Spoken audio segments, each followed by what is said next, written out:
জামাত ইসলামী আর তৎকালীন ইসলামী ছাত্র সংঘের দ্বারা, যেটা বর্তমানে ইসলামী ছাত্র শিবির নামে পরিচিত, তাদের হাত ধরে তারা যে এদেশের ডাক্তার, প্রকৌশলী, শিক্ষক, ইঞ্জিনিয়ার সবাইকে 25শে মার্চ থেকেই মারা শুরু করেছিল।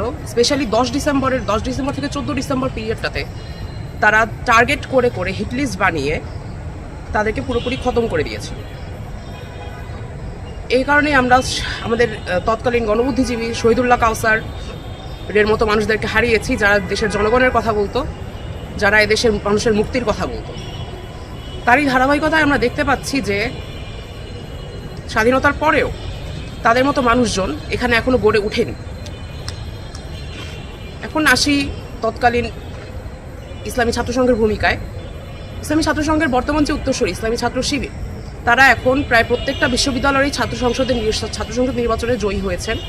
কীভাবে জয়ী হয়েছেন সেটা অন্য কথা, কিন্তু তারা জয়ী হয়েছেন। এবং তাদের যেসব মুক্তিযুদ্ধ গণতান্ত্রিক আন্দোলন বিষয়ক সম্পাদক আছে, আমি জানতে চাই যে তারা অ্যাকচুয়ালি কী কী পদক্ষেপ নিয়েছেন আছে। কারণ আমি যদি আমার এই ক্যাম্পাসের দিকে তাকাই, ডাকসু কিন্তু একটা আলোচনা সভা ছাড়া অন্য কোনো পদক্ষেপ নেয় নাই। রাজশাহী বিশ্ববিদ্যালয়ে গোলাম আজমের ছবি, একটা কার্টুন ব্যঙ্গচিত্র ঝুলানো হয়েছিল। সেই ব্যঙ্গচিত্রকে তাদের মন মানসিকতা ধারণকারী কিছু মানুষজন ফেসবুকে প্রচার করছে, এটা নাকি ইসলামোফোবিয়া ছড়াচ্ছে। সেম জিনিস জগন্নাথ হলেও আমরা দেখতে পাচ্ছি।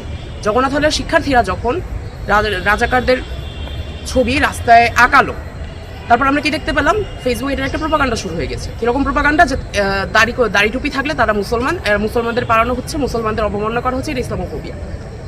ইসলামকে এত সস্তা করে দেওয়া চলবে না। ইসলাম এদেশের মানুষজনের বেশিরভাগ মানুষজনের ধর্ম ইসলাম। আপনি যদি ইসলামকে কেন্দ্র করে এভাবে রাজনীতি সাজান, আপনি যদি কিছু হলে ইসলামোফোবিয়া করতে থাকেন, তাহলে মানুষজনই আপনার আসল রূপ দেখতে পাবে। মানুষজনই আপনাকে দূরে ঠরে দিবে। যে গোলাম আজমের জন্য আপনারা এত কাঁদতেছেন, সেই গোলাম আজমকে এই বাইতুল মোকাররমের মুসল্লিরা জুতা পেটা করছিল। যে গোলাম আজমের জন্য আপনাদের এত কান্না আসে, সেই গোলাম আজম এদেশের মানুষজনের কথা একবারও ভাবেন। কিন্তু আপনারাও ভাবেন না, অবশ্যই আপনারা ভাবেন না। আপনারা ভাবলে অবশ্যই গোলাম আজমকে, কাদের মোল্লাকে, এদেরকে সেলিব্রেট করতে পারতেন না।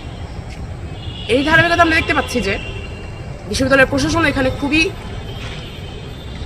লজ্জাজনক একটা ভূমিকা পালন করেছে। তারা জানি না সংসদ বা কেন্দ্রীয় ছাত্র সংসদের কথাই নাকি, কিংবা নিজেদের উদ্যোগেই নাকি তারা সেটা মুছে ফেলেছে। এগুলো মুছে ফেলার মাধ্যমে এটাই প্রমাণিত হচ্ছে যে বিশ্ববিদ্যালয়ের প্রশাসনেরও আমাদের বুদ্ধিজীবীদের, আমাদের 71-এর শহীদদের কোনোভাবে সেলিব্রেট করার কোনো ইচ্ছা নাই। তারা যা করতেছে সেটা চাপে পড়ে করতেছে। আরও একটা কথা বলতে চাই, আজকে যখন প্রায় প্রত্যেকটা ক্রিয়াশীল ছাত্র সংগঠন, ক্রিয়াশীল বড় রাজনৈতিক দলগুলো মিরপুরে বলেন বা মোহাম্মদপুরের রায়েরবাজার বদ্ধভূমিতে বলেন শ্রদ্ধা নিবেদন করতে গেছিল বুদ্ধিজীবীদের প্রতি, জামাতে ইসলামী যারা 71-এ গণহত্যা চালাইছিল তারা কিন্তু যায়নি। তারা যায় নাই, তারা এটা নিয়ে কোনো কিছুও বলে নাই। জামাতের আমির খুব সম্ভবত ফেসবুকে আহ্বান জানিয়েছে যে যথেষ্ট ভাবগাম্ভীর্যতা বজায় রেখে বুদ্ধিজীবী দিবস উদযাপন করা হবে।